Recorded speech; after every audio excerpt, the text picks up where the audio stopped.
जे कानखजुरे टाईप संपर्क प्रमुख आहेत अशा लोकांचा वावर साहेबांच्या भोवती बऱ्याच मोठ्या प्रमाणामध्ये होता. त्या अनेक शिवसैनिकांची अशा लोकांनी बळी घेतली. उद्धव साहेबांनी एकनाथ शिंदे साहेबांमध्ये खूप मोठा फरक आहे. म्हणजे ऐकून घेण्याच्या मानसिकतेमध्ये उद्धव साहेब हे कमी असायचे. उद्धव साहेबांच्या भोवती असलेलं जे वर्तुळ आहे ते वर्तुळ त्यांना सर्वसामान्य माणसांच्या प्रश्नांमध्ये मिसळू देण्यात किंवा त्यांच्या जवळ जर कोणी माणूस जात असेल तर त्याला सातत्यानं अटकाव करत राहतं.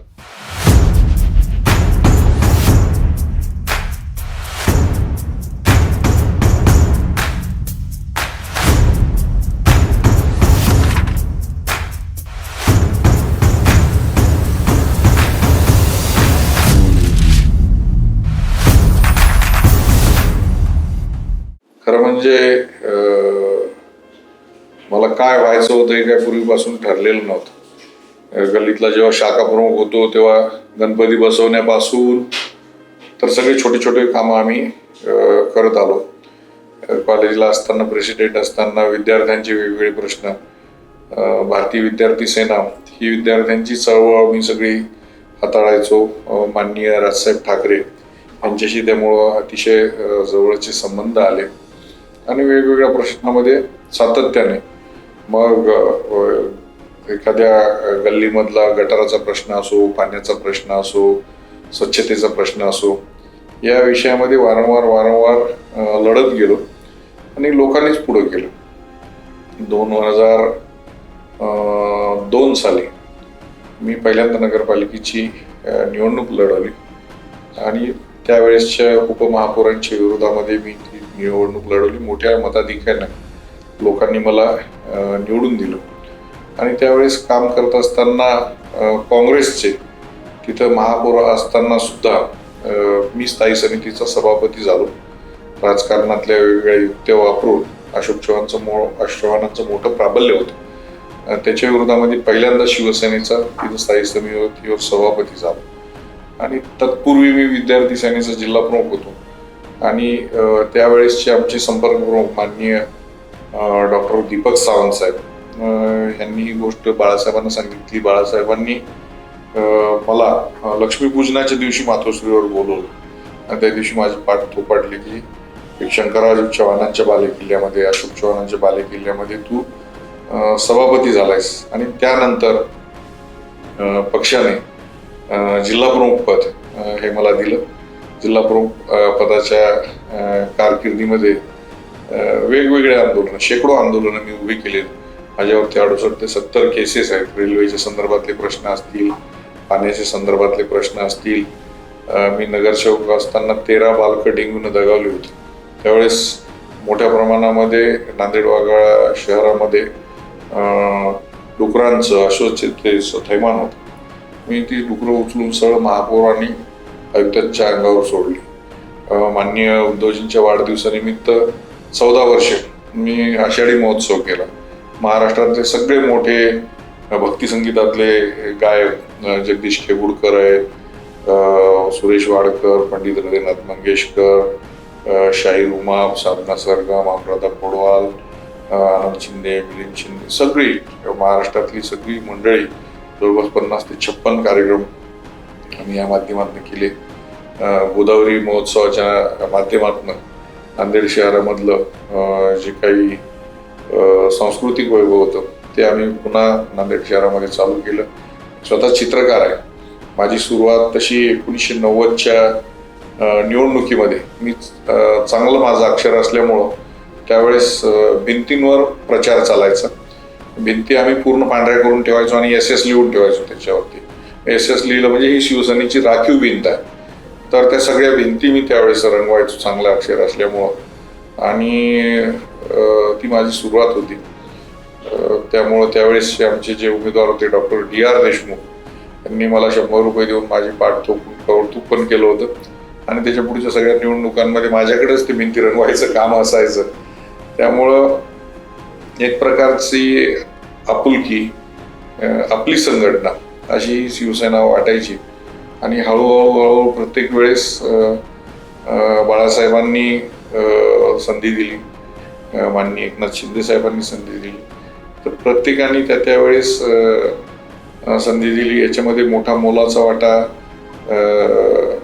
मराठवाड्याचे त्यावेळेसचे आमचे संपर्क प्रमुख असलेले विश्वनाथजी नेरुरकर, सुहासजी सामंत, आनंदराव जाधव साहेब, माननीय दिवाकररावजी रावते साहेब, ही सगळी मंडळी त्यावेळेस आम्हाला मोठी मदत करत असते.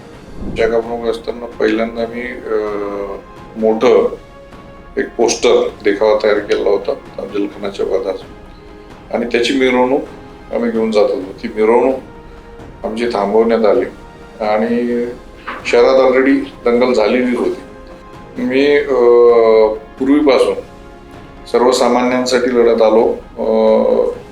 बाळासाहेबांनी सांगितलं होतं की जे काम सांगून होत नाही, बोलून होत नाही, ते वाजून सांगायचं, आणि त्या पद्धतीची माझी कार्यपद्धती पहिलेपासून राहिलेली. आपल्याला माहीत असेल की दवाखान्यातला अस्वच्छतेचा प्रश्न असो किंवा वेगवेगळे प्रश्न त्यावेळेस अतिशय आक्रमकपणे मी सावकारांच्या विरोधातलं आंदोलन असो, मी स्वतः जाऊन शेतकऱ्यांच्या शेती नांगरून दिल्या, ज्या जमिनी शेतकऱ्यांच्या हवाली केल्या. दवाखान्याच्या प्रश्नामध्ये त्यावेळेसचे डीन असतील, सिव्हिल सर्जन असतील, त्यांच्याबरोबर मी स्वतःही सफाई केली आणि त्यांनाही सफाई करायला लावली. अशा अनेक विषयांवर, बाबळी बंधाऱ्याचा प्रश्न असेल, रेल्वेचा प्रश्न असेल, अनेक ठिकाणी रेल रोको केले. आणि हे सगळं करत असताना त्यावेळेस पक्षप्रमुखांनी सांगितलं की लोकसभेमध्ये तुला जावं लागेल, कारण तिथले जे पूर्वीचे खासदार होते त्या खासदारांनी पक्षांतर केलेलं होतं, आणि म्हणून पक्षप्रमुखांनी त्यावेळेस सांगितलं की लोकसभा लढवायची. आणि तो आदेश मानून मी लोकसभा लढवली. कारण मी 12 वर्ष शिवसेनेचा जिल्हा प्रमुख म्हणून काम करतो. त्या कारकिर्दीमध्ये माझ्या 700 ते 800 शाखा, मी स्वतः हिंगोली लोकसभा मतदारसंघातले जे 4 तालुके आहेत, किनवट, माहूर, हदगाव, हिमायतनगर, तिथे माझ्या हातावरती शाखा उघडलेल्या होत्या. जिल्हा परिषद निवडणुका, नगरपालिकेच्या निवडणुका, पंचायत समितीच्या, मार्केट कमिटी, या सगळ्या निवडणुकांमध्ये मी वैयक्तिक 8-8, 10-10 दिवस त्या तालुक्याच्या ठिकाणी जाऊन बसायचो. त्याच्यामुळं एक वेगळ्या प्रकारचं नातं सर्वसामान्य शिवसैनिकांची होतं, आणि त्यांची मोठी मदत, मोठी ताकद या लोकसभेच्या निवडणुकीमध्ये माझ्या पाठीमागं उभी राहील. आणि त्याच्यामुळं मला लोकसभा निवडणूक लढवण्यासाठी जेव्हा कधी त्यांनी पूर्ण सर्वे केला त्यावेळेस मोठ्या प्रमाणामध्ये माझ्या नावाला शिवसैनिकांकडून मागणी केली, म्हणून मी लोकसभा लढवली. माननीय एकनाथ शिंदे साहेब यांचा जो चेहरा आहे, हे अतिशय सर्वसामान्य परिस्थितीतून आलेलं नेतृत्व आहे. स्वतः ते ऑटो रिक्षा चालक, ते महाराष्ट्राचा मुख्यमंत्री.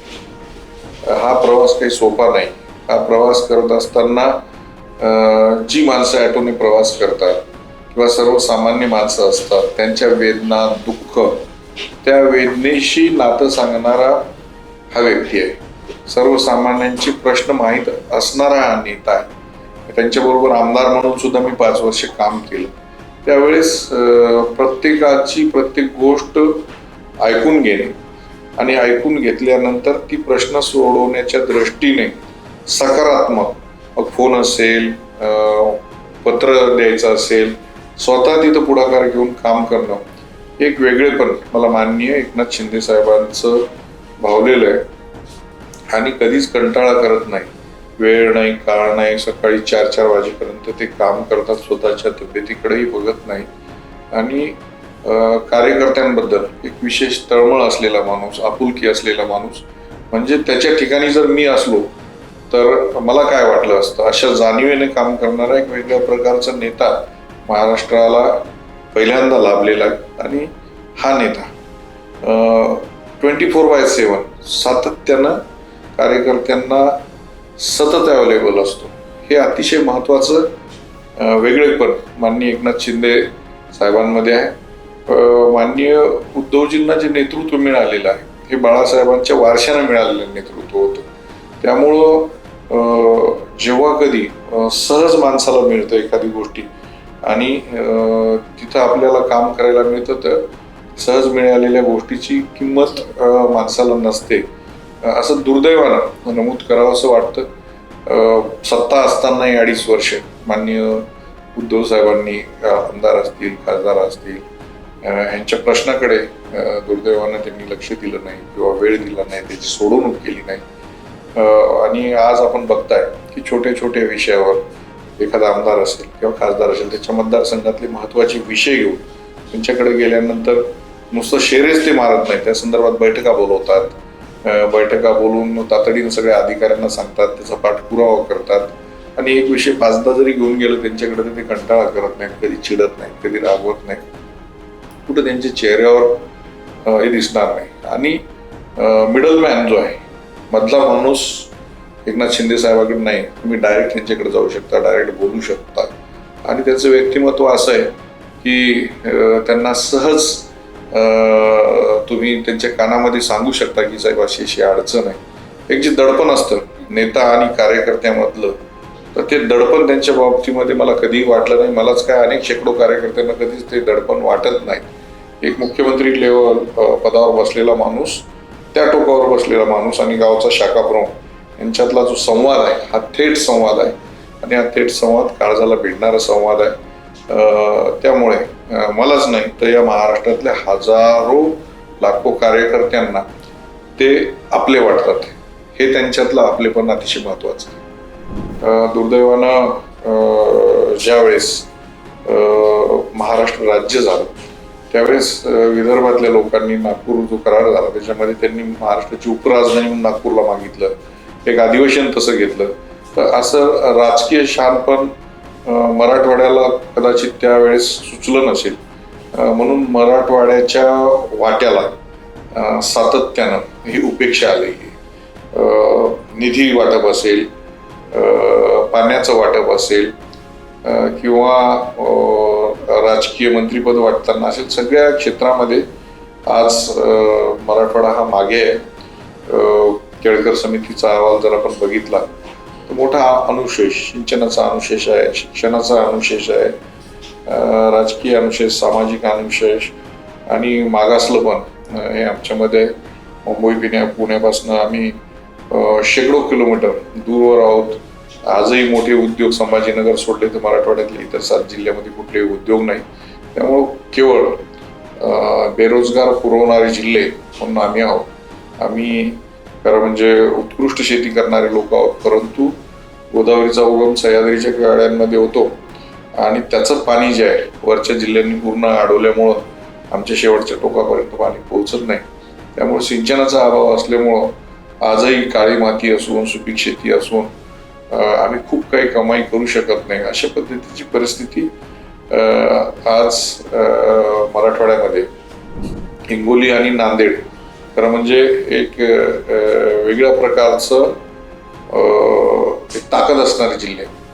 हळदीमध्ये मी काम करतोय. मी जेव्हा खासदार झालो तेव्हा पहिल्यांदा देशाच्या स्पाइस बोर्डावर गेलो आणि त्यावेळेस बघितलं की भारतामध्ये साधारणतः 52 प्रकारच्या मसाल्यांना मान्यता आहे.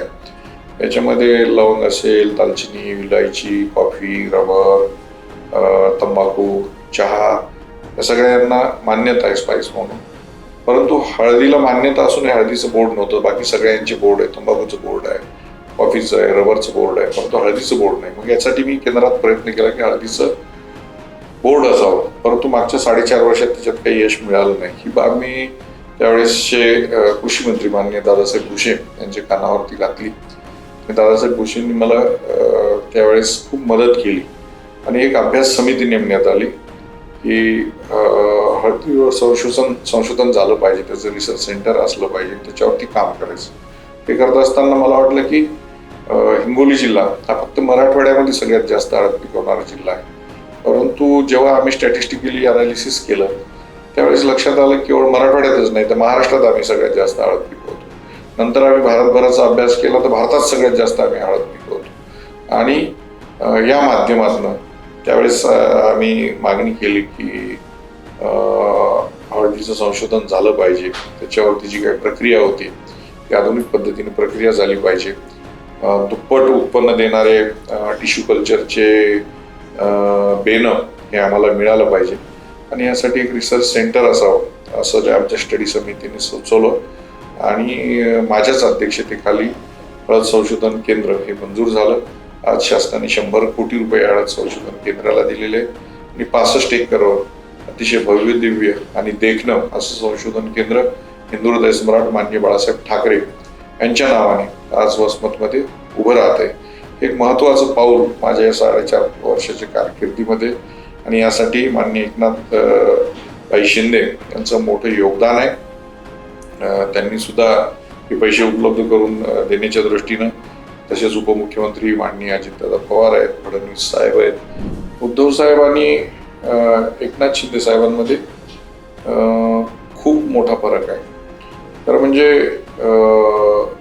उद्धव साहेबांच्या स्वभावामध्ये एक मला नेहमी आढळलेला एक दुर्गुण म्हणा किंवा कमीपणा असा मला वाटतो की ते माणसांशी थेट संवाद कमी साधतात.